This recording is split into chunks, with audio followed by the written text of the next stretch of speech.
Ассалаумағалейкум достар, қал жадаларыңыз қалай? Бұл біліп жүр YouTube каналы, менің каналыма қош келдіңіздер. Бүгін мен сіздерге көрсететінім iPhone телефонындағы эмоджи, яғни айтқанда iPhone телефонның кнопкасындағы эмоджи жоқ болуы мүмкін.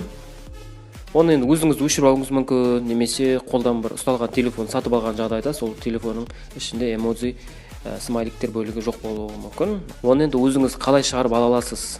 Қазір мен сіздерге көрсетемін. Видео ұнаса лайк басыңыздар, каналыма жазылмаған болсаңыздар, каналыма жазылайын. Сол жақ төмен жақтағы картаның белгісін осылай басып тұрсаңыздар, настройки клавиатуры деген тұр, яғни айтқанда кнопканың баптаулары, клавиатураға тағы да барасыздар. Одан кейін жаңа клавиатура деп тұр, яғни айтқанда новый клавиатураға барасыздар. Төмен қарай жылжыта бересіздер. Мына жерде эмоджи деп тұр. Эмоджиді басып артқа жүресіздер. Осылай назад беріп, кнопканың ортасын басып шығасыздар. Сосын WhatsApp-қа кіресіздер.